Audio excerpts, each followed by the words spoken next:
এক অহংকারী রাজকুমারী এক গরিব জেলের উপর অত্যাচার করল। তারপর তার জীবনে নেমে এলো এমন এক ঘটনা যা তাকে ধ্বংস করে দিল। একটি কালো সাপ তাকে দংশন করে, যার কারণে তার মৃত্যু ঘটে। সবাই তাকে কবরস্থানে দাফন করে আসে, কিন্তু পরদিন দেখা যায় কবর ফাঁকা, শরীরটি নেই।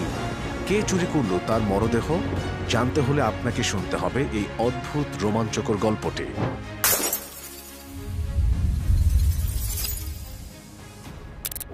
এখন আমরা ফিরে যাই প্রাচীন শামের এক রাজকুমারী, নাম ছিল শাহজাদি বানু।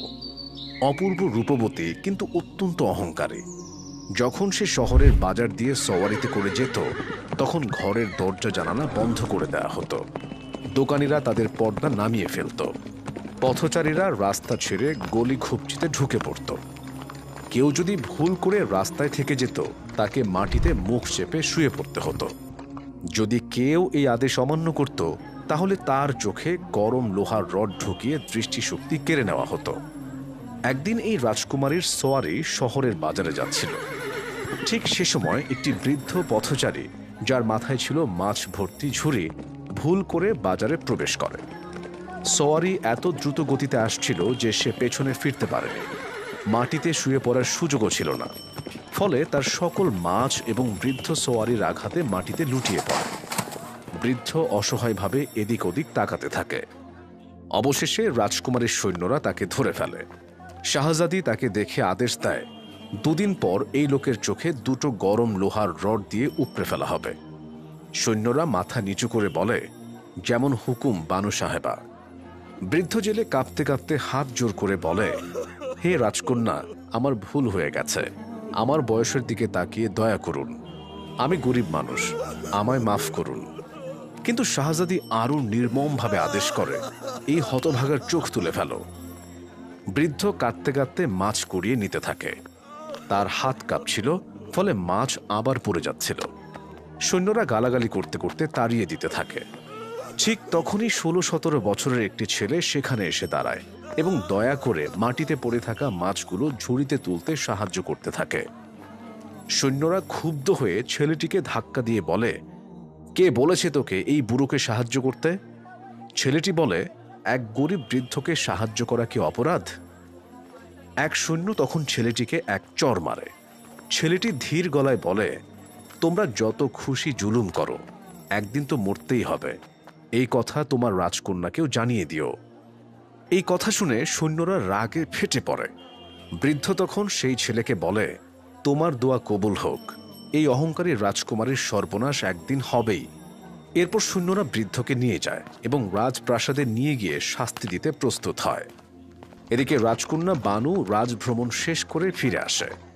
তার উপদেষ্টা গুলজার বললেন, রাজকন্যা, দয়া করে এই গরিব মানুষকে মাফ করে দিন। কিন্তু বানু রেগে গিয়ে বলেন, আমি যখন একবার তীর ছুড়ে দিই তার ফেরানো যায় না। আমি আমার হুকুম ফিরিয়ে নেই না। উপদেষ্টা চুপ করে যান, কারণ বেশি কিছু বললে নিজেই বিপদে পড়বেন। এদিকে সেই রাজকন্যার প্রাসাদ ছিল কঠোর পাহারায় ঘেরা। রাতে ঘুমের সময়ও দাসী ও সৈন্যরা তার পাহারায় থাকত। কিন্তু সেদিন অদ্ভুতভাবে সে আদেশ দেয়, আজ আমি একা ঘুমাবো। রাতে ঠিক সেই ছেলে জানালা দিয়ে প্রাসাদে প্রবেশ করে। সে দেখে ঘরের মাঝে একটি দামি ফুলদানি রাখা, তার ভেতরে বিভিন্ন রঙের ফুল এবং তার উপর একটি লাল হীরকখণ্ড। তার আলোয় পুরো ঘর ঝলমল করছে। ছেলেটি চুপি চুপি হিরেটা নিয়ে নিজের পাগড়িতে রেখে দিয়ে চলে যায়। সকালে রাজকন্যার ঘুম ভেঙে দেখে ঘর অন্ধকার। সে আতঙ্কে ঘণ্টার শিকল টানে। পুরো প্রাসাদ কেঁপে ওঠে। সবাই ছুটে আসে। রাজা ও রানী ছুটে এসে জানতে চান কি হয়েছে। রাজকন্যা কাঁদতে কাঁদতে বলে, আমার হীরা চুরি হয়ে গেছে। রাজার আদেশ, পরদিন সন্ধ্যার মধ্যে চোরকে ধরা না গেলে সবাইকে শাস্তি পেতে হবে। সকাল হতেই রাজা ঘোষণা দেন, যে হীরা উদ্ধার করে আনবে তাকে পুরস্কৃত করা হবে। ঠিক দুপুরবেলা এক তরুণ যুবক, যার মাথায় পাগড়ি, এসে সালাম করে বলে, আমি সেই হীরা নিয়ে এসেছি। রাজা খুশি হয়ে বলেন, পুরস্কার হিসেবে তুমি কি চাও?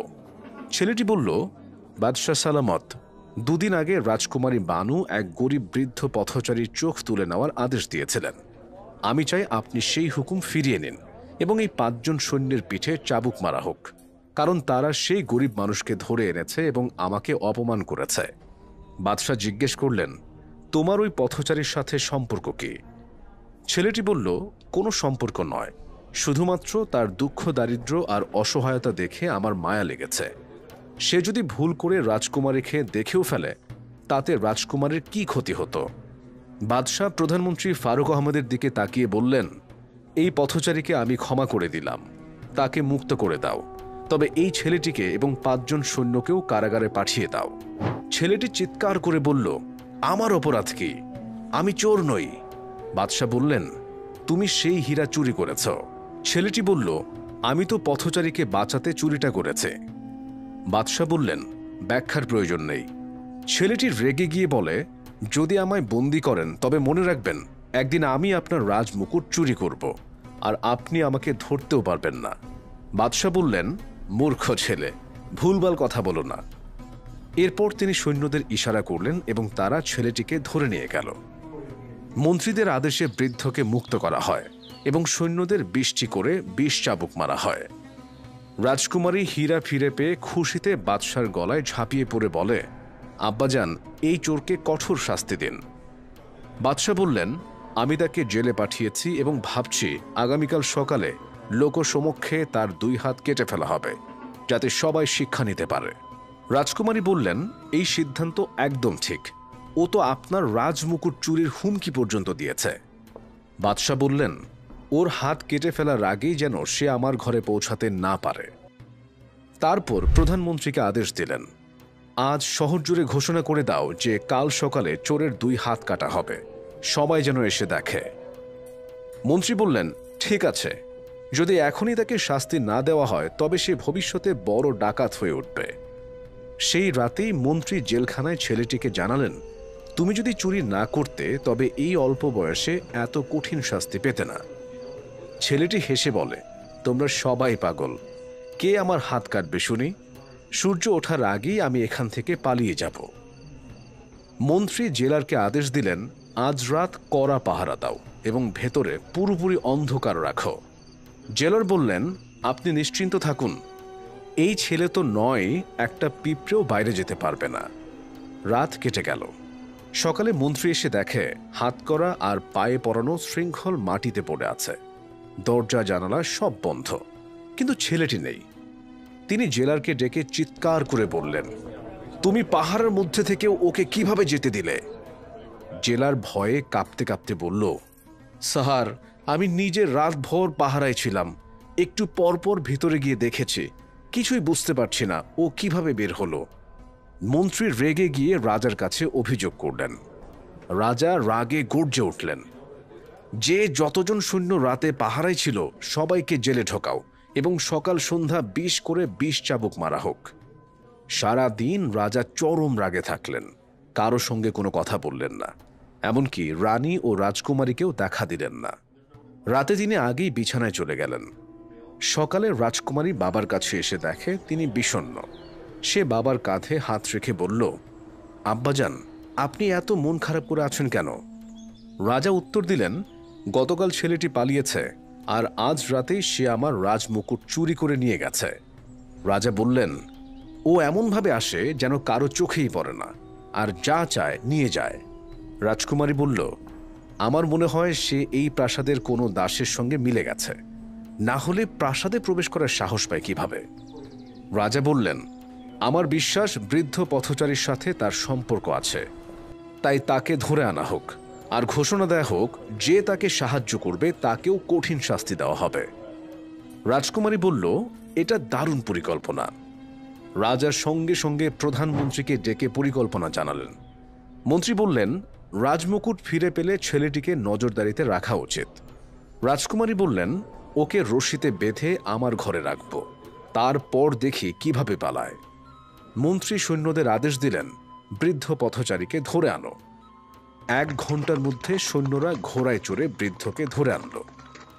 রাজা তাকে রাজকীয় অতিথিশালায় পাঠালেন এবং শহরে ঘোষণা করলেন, বৃদ্ধের চোখ তুলে নেওয়া হবে এবং তা চিল কাককে খেতে দেওয়া হবে। এই ঘোষণা শুনেই সেই ছেলেটি প্রচণ্ড রেগে গেল এবং বলল, আমাকে ধরতে না পেরে এখন সেই গরিব বুড়ো মানুষটার উপর রাগ ঝাড়ছেন? রাগে ফুঁসে উঠেছিল সেই রহস্যময় ছেলেটি। কিন্তু বাদশাহ আর শাহজাদির এই পরিকল্পনা সফল হওয়া অতটা সহজ নয়। রাত নেমে এলো। পুরো রাজপ্রাসাদে কড়া পাহারা বসানো হয়। এমনকি বাদশাহ নিজেও ছদ্মবেশে প্রাসাদের নিচে টহল দিতে শুরু করলেন। হঠাৎ সন্ধ্যার সময় অদ্ভুত একটা ঘটনা ঘটে। শাহজাদির ঘর থেকে হঠাৎ এক তীব্র চিৎকার ভেসে এলো, যেন আকাশ কেঁপে উঠল। বাদশাহ, মন্ত্রী আর সৈন্যরা হন্তদন্ত হয়ে ছুটে এলেন। ঘরে ঢুকে তারা দেখলেন শাহজাদি মেঝেতে পড়ে আছেন। বাদশাহ ছুটে গিয়ে তার মাথায় কোলে তুলে নিলেন এবং সাথে সাথেই রাজ দরবারের চিকিৎসককে ডেকে পাঠালেন। তাবিব অনেক চেষ্টা করেও শেষমেশ কাপা গলায় বললেন, বাদশাহ সালামত, দুঃখের সাথে বলতে হচ্ছে শাহজাদি আমাদের ছেড়ে চলে গেছেন। তাকে বিষাক্ত সাপ দংশন করেছে। বাদশার চোখ থেকে অঝরে জল পড়তে লাগল। তিনি কান্নায় ভেঙে পড়ে বলতে লাগলেন, হে আল্লাহ, আমার জীবনটা যে একমাত্র এই মেয়ের উপর নির্ভরশীল ছিল, তুমিও তাকে কেড়ে নিলে। অনেকক্ষণ ধরে কাদার পর শাহজাদির দেহটি তুলে এনে খাটে শোয়ানো হলো। ঠিক সেই মুহূর্তে মন্ত্রীর চোখ পড়ল বাদশার রাজমুকুটের দিকে। দেখুন, রাজমুকুট এখানে সিংহাসনের পাশে পড়ে আছে। সম্ভবত চোর গতরাতে এখানে ঢুকেছিল। আরেকজন মন্ত্রী মন্তব্য করলেন, যদি সেই রহস্যময় ছেলেটাই সাপটাকে ছেড়ে দিয়ে থাকে। কিন্তু বাদশাহ তখন তার কন্যার শোকে এতটাই মগ্ন যে এসব কথায় কান দিলেন না। রাত কেটে গেল। পরদিন শাহজাদি বানুকে নিকটবর্তী কবরস্থানে দাফন করা হলো। পুরো দেশ জুড়ে শোকের ছায়া পড়ে গেল। ঘর, দোকান, আদালত সব বন্ধ হয়ে গেল। মসজিদ, মাজারে শাহজাদির জন্য দোয়া চলতে লাগলো। এরপর দিন বাদশাহ তার মন্ত্রীদের সাথে কবর জিয়ারতে গেলেন। কিন্তু তারা গিয়ে দেখেন কবর খোলা, মাটি ছড়িয়ে আছে আর কবরে মৃতদেহ নেই। এই দৃশ্য দেখে বাদশাহ জ্ঞান হারিয়ে মাটিতে পড়ে গেলেন। পানির ছিটা দিয়ে তার জ্ঞান ফেরানো হলো, কিন্তু তিনি যেন হুঁশে নেই। চারপাশের সবাইকে অচেনা লাগছিল। 4 দিন পর রাজ চিকিৎসকের চিকিৎসায় তার জ্ঞান সম্পূর্ণ ফিরে আসে। তবে তিনি কন্যার মৃত্যুর চেয়ে বেশি ব্যথা পেয়েছিলেন তার দেহ নিখোঁজ হয়ে যাওয়ায়। তিনি গোয়েন্দা নিযুক্ত করলেন চুরি হওয়া মৃতদেহ খুঁজে বের করতে। গোয়েন্দারা সারা দামেস্ক শহর জুড়ে অভিযান চালাতে লাগলো। কিন্তু তারা জানত না চোর এরই মধ্যে দামেস্ক ছেড়ে সিরিয়ার সীমানা পেরিয়ে ফেলে।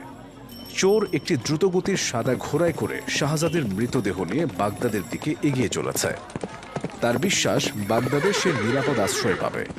কিন্তু তার মনে দুশ্চিন্তা, বাগদাদ শহরে প্রবেশের সময় সে দেহটি কোথায় লুকাবে।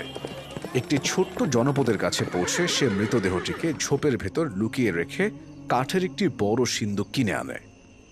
সেই সিন্দুকে লাশ ঢুকিয়ে আবার যাত্রা শুরু করে। রাত ঘনিয়ে এসেছে। বাগদাদের প্রবেশদ্বার বন্ধ হয়ে যাওয়ার সময়। ঠিক তখনই সে ঢুকল। প্রবেশের সময় এক বণিক তার পথ রোধ করে বলল, আমি প্রতি শুক্রবার রাতে এখানে এসে শেষ আগত ব্যক্তিকে আমার অতিথি বানাই। আজ তুমি শেষ মানুষ, তোমাকেই থাকতে হবে আমার সঙ্গে 3 দিন। চোর তখন দুশ্চিন্তায় পড়ল। ভাবল, যদি এই বণিকের বাড়িতে যাই তাহলে লাশের খবর ফাঁস হতে পারে। কিন্তু যদি কোনো সরাইখানায় যাই, ওখানেও ঝুঁকি আছে। অবশেষে সিদ্ধান্ত নিল এই বণিকের সাথে যাওয়াই নিরাপদ। সে বলল, আপনার মতো সম্মানিত ব্যক্তির অতিথি হওয়া আমার সৌভাগ্য। বণিক হেসে বলল, এটা আমার ভাগ্য যে তুমি আমার দাওয়াত গ্রহণ করেছ। সে চোরকে নিজের প্রাসাদসম বাড়িতে নিয়ে গেল। ঘোড়াটি বাইরে রাখা হলো। চোরকে একটি সুসজ্জিত ঘরে নেওয়া হলো। বণিক বলল, এই ঘরেই তুমি থাকো, সব ব্যবস্থা আছে। এই ঘরে জানালা নেই, দরজা এমনভাবে তৈরি যাতে বাইরের কোনো আওয়াজ শোনা যায় না। চোর তাকিয়ে বলে, এই টেবিলের উপর রাখা ময়ূরটি বেশ পছন্দ হয়েছে আমার।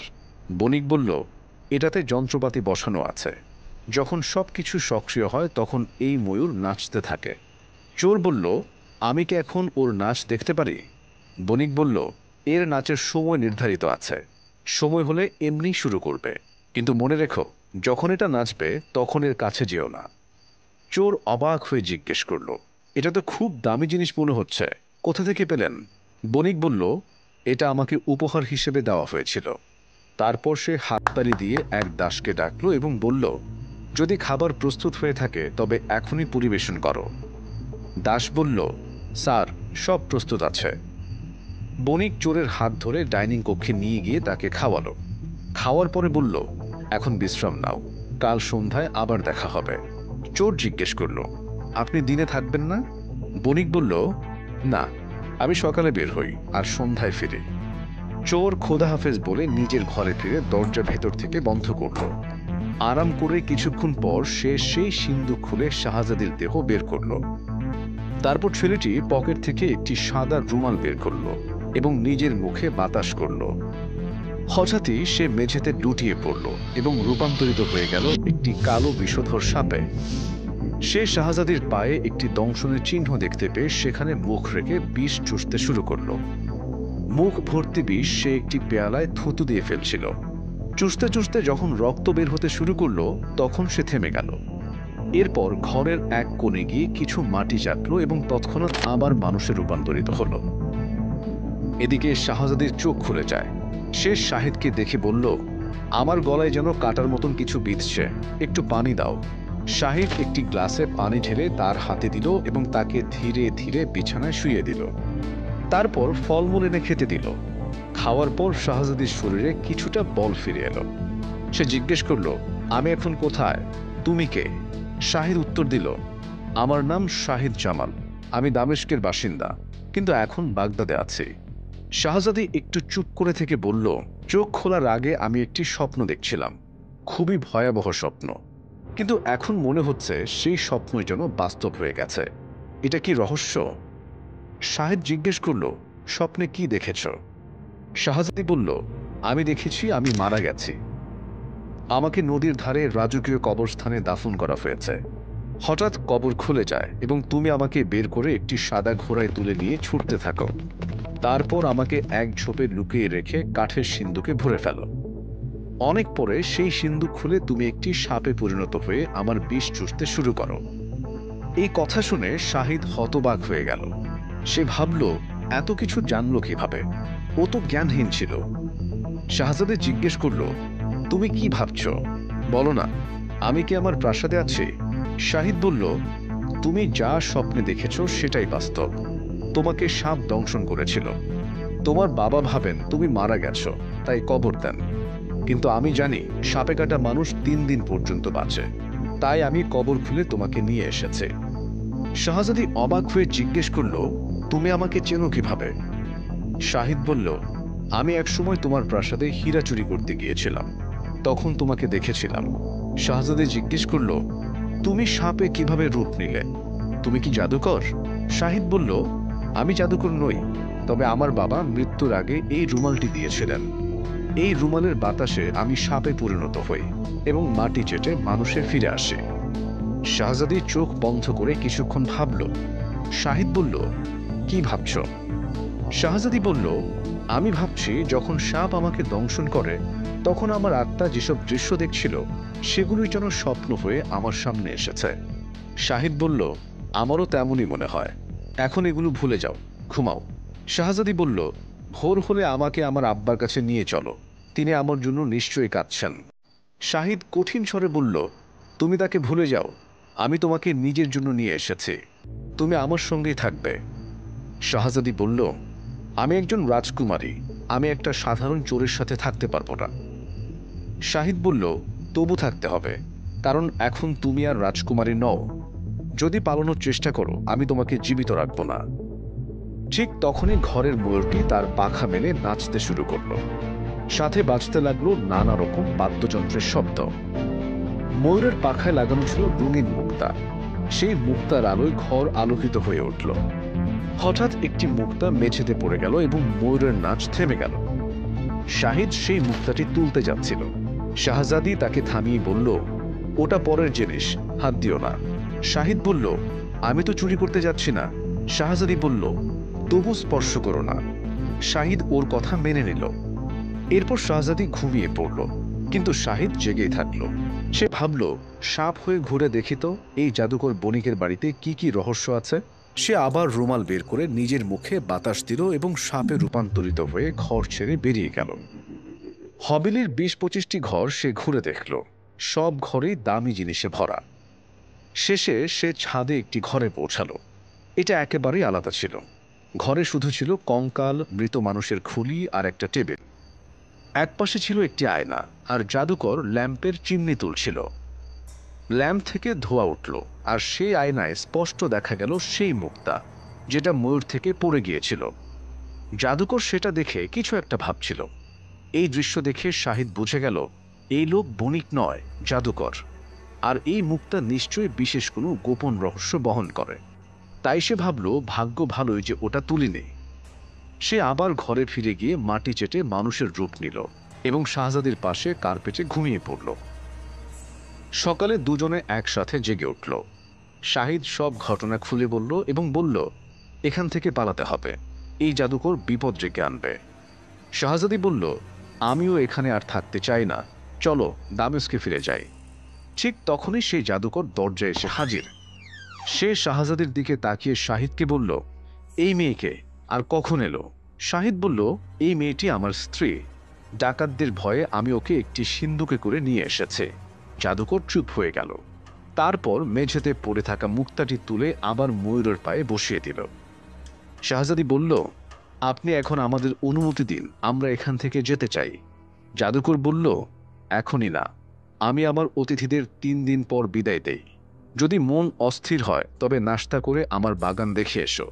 ওখানে এমন সব জিনিস আছে যা দেখে তোমরা বিস্মিত হবে। এই কথা বলে সে চলে গেল এবং কিছুক্ষণ পর নাস্তা পাঠিয়ে দিল। নাস্তায় ছিল সিংহের মাংসের কোরমা, আপেলের মোরব্বা, ময়দার পরোটা, রাজকীয় টোস্ট এবং মধু।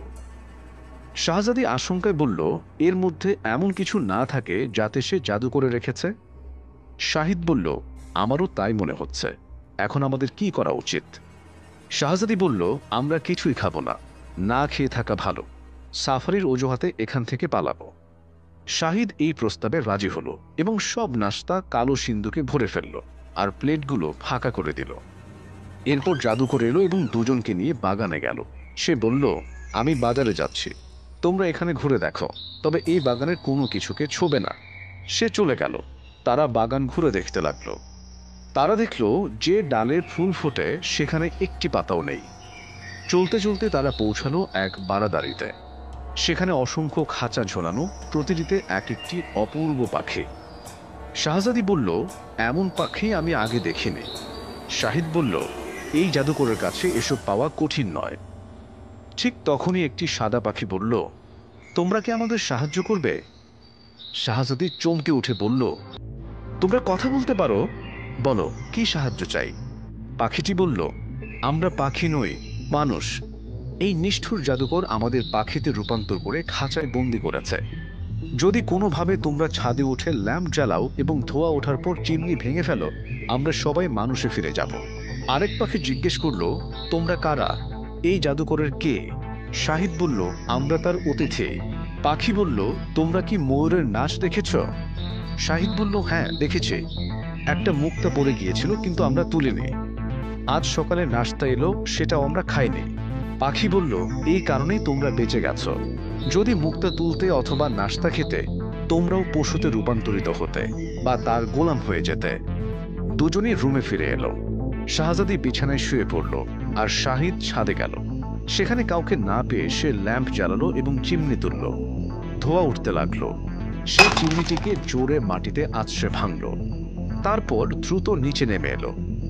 রুমে এসে দেখে শাহজাদি এক অপূর্ব সুন্দর তরুণের সাথে কথা বলছে। তরুণ সালাম দিল। শাহজাদি বলল, ময়ূরটা গায়েব হয়ে গেছে, আর এই ছেলেটি বলছে সেই ময়ূর ছিল।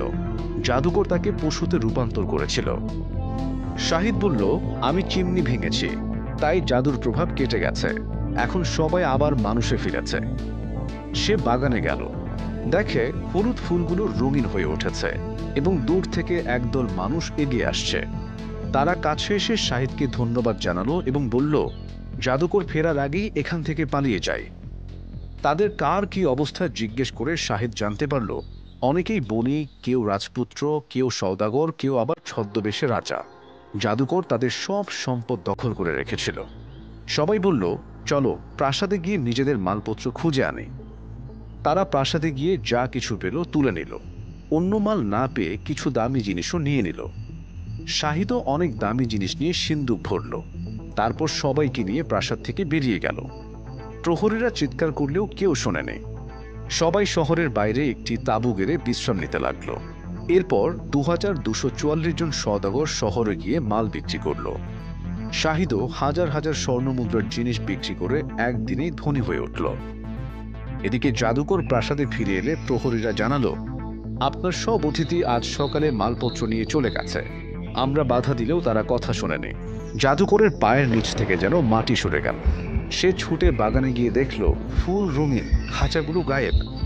সে ঘামতে ঘামতে ছাদে উঠল। চিমনির টুকরা দেখে চোখে অন্ধকার দেখল। সে কাঁদতে কাঁদতে বলল, হায়, যে চিমনি আমি 10 বছরের সাধনায় পেয়েছিলাম তা ভেঙে গেছে। সে রুমে গিয়ে দেখল ময়ূর গায়েব, খাবার ছড়িয়ে ছিটিয়ে মেঝেতে পড়ে আছে। সব বুঝে গেল, এই ছেলেই সর্বনাশ করলো। যদি ও নাস্তা খেয়ে ফেলতো তাহলে ও আমার গোলাম হয়ে যেত। কিন্তু না, ও খুব চালাক। মুক্ত তুলে নে, খায়ও নে, কিন্তু না, এবার ওকে ছাড়বো না। এরপর জাদুকর নিজের ঘরে গিয়ে পোশাক বদলে জ্যোতিষীর বেশে শহর ছাড়িয়ে বাইরে বের হল। সে একে একে লোকজনকে জিজ্ঞেস করতে করতে একটি শিবিরের দিকে এগিয়ে গেল। সেখানে সে গোপনে ঢোকার চেষ্টা করল। তার হাঁটার শব্দ শুনে শাহজাদির সন্দেহ জাগে। তিনি সেই নজুমিকে নিজের তাঁবুতে ডেকে পাঠালেন। মুখ দেখেই জাদুকর দাঁত চেপে ভাবল, এই তো আমার শত্রুর স্ত্রী, আমি একে কিছুতেই ছাড়ব না। এ তো আমার সর্বনাশ করেছে। সে কিছুক্ষণ শাহজাদির হাত দেখে পকেট থেকে একটি বোতল বের করে বলল, এই বোতলটি চোখের কাছে ধরো এবং মনে মনে একটি প্রশ্ন করো। উত্তর তোমার চোখের সামনে বোতলের কাছে ভেসে উঠবে। শাহজাদি বোতলটি চোখের কাছে আনতেই ভেতরে থাকা চেতনা হারানোর ধোঁয়া শ্বাসের সাথে ভেতরে ঢুকে পড়ল। তিনি সঙ্গে সঙ্গেই অজ্ঞান হয়ে পড়লেন। জাদুকর চারপাশে তাকিয়ে নিশ্চিত হলো কেউ দেখছে না। তারপর পেছনের দিক দিয়ে তাকে নিয়ে জঙ্গলের দিকে চলে গেল। এদিকে ঠিক তখনই শাহিদ ফিরে এসে দেখে তার তাঁবু খালি। পাশের লোকদের জিজ্ঞেস করলে তারা জানায়, এক নজুমে এসেছিল কিছুক্ষণ আগে, তারপর আর কাউকে দেখেনি।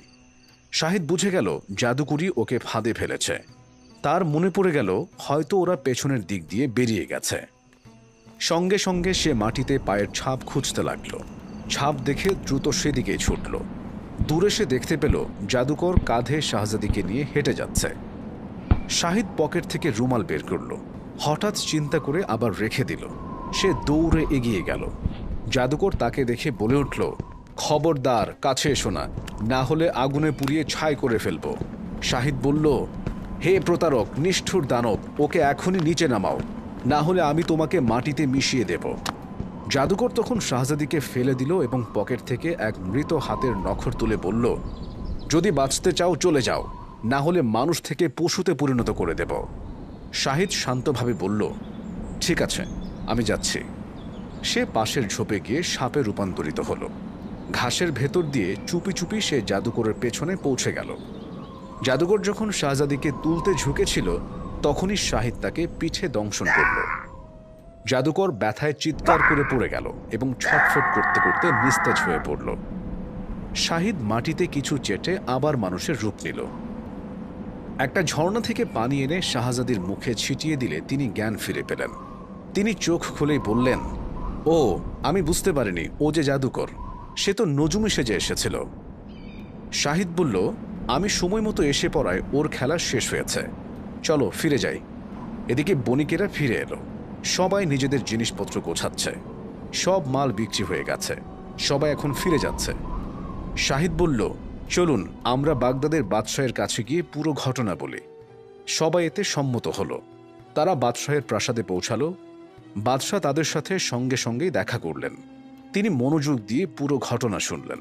শাহিদকে বাহবা দিলেন এবং মন্ত্রীদের আদেশ দিলেন, জঙ্গলে গিয়ে জাদুকরের লাশ নিয়ে আসো। এছাড়াও বাদশাহ আদেশ দিলেন সব শিবির গুটিয়ে প্রাসাদে নিয়ে আসা হোক। তিনি সবাইকে তার রাজ অতিথি ঘোষণা করলেন। তৃতীয় দিনে বাদশাহ পুরো জাদুকরের প্রাসাদটি শাহিদকে দান করলেন। তিনি শাহিদকে আরও জমিদারি দিলেন, মাসিক ভাতা নির্ধারণ করলেন। কারণ শাহিদ শুধু বাগদাদকেই নয়, আগত বণিকদেরও রক্ষা করেছে। এই আনন্দের দিনে সব বণিকেরা শাহিদকে মূল্যবান জিনিস উপহার দিল। অন্যান্য রাজা রাজপুত্ররাও উপহার পাঠানোর প্রতিশ্রুতি দিল। শাহিদ জামাল, যিনি একসময় দামেস্কের চোর ছিলেন, তার বুদ্ধি, সাহস, সহানুভূতি ও সততার কারণে শাহজাদি বানু তার প্রেমে পড়ে গেলেন। শাহিদ প্রথমে ওকে কষ্ট দিতে চেয়েছিল। গরিবদের উপর করা তার নির্দয়তার শাস্তি দিতে চেয়েছিলেন। কিন্তু একসাথে থাকতে থাকতে শাহিদও তাকে ভালোবেসে ফেলল। 1 মাস পর শাহিদ বলল, তোমার বাবা নিশ্চয়ই কাঁদছেন, চলো একবার দেখা করি। শাহজাদি খুব খুশি হলেন। তারা দামেস্কে ফিরে গেল। ওপাশে বাদশাহ ভীষণ অসুস্থ। একমাত্র কন্যার শোকে তার দৃষ্টিশক্তিও দুর্বল হয়ে গিয়েছিল। হঠাৎ মেয়ে ফিরে এলে তিনি স্তম্ভিত। তিনি কাঁদতে কাঁদতে বলেন, তুই কে? আমার মেয়ে তো মারা গেছে। শাহজাদি হেসে বলল, আব্বা, সাপে কাটা মানুষ 3 দিন পর্যন্ত বাঁচে। এই সাহেব দ্বিতীয় দিন আমাকে কবর থেকে বের করে এনে আমাকে বাঁচিয়েছে। তারপর সে পুরো ঘটনা খুলে বলল। বাদশাহ শাহিদকে বুকে জড়িয়ে ধরলেন। 1 সপ্তাহ পর তার রাজকন্যার বিয়ে দিলেন শাহিদের সঙ্গে এবং তাকে তার সিংহাসনের উত্তরাধিকারী ঘোষণা করলেন। বিয়ের পর শাহিদ ও বানু বাগদাদে চলে গেল। মা ছেলের এই সাফল্য দেখে চোখে জল ফেললেন, আল্লাহর কাছে দোয়া করলেন। 10 বছর পর বাদশাহের মৃত্যু হলে শাহেদ জামালি হলেন নতুন বাদশাহ। আর তিনি জীবনের শেষ দিন পর্যন্ত ন্যায় বিচার আর ভালোবাসা নিয়ে রাজত্ব করে গেলেন।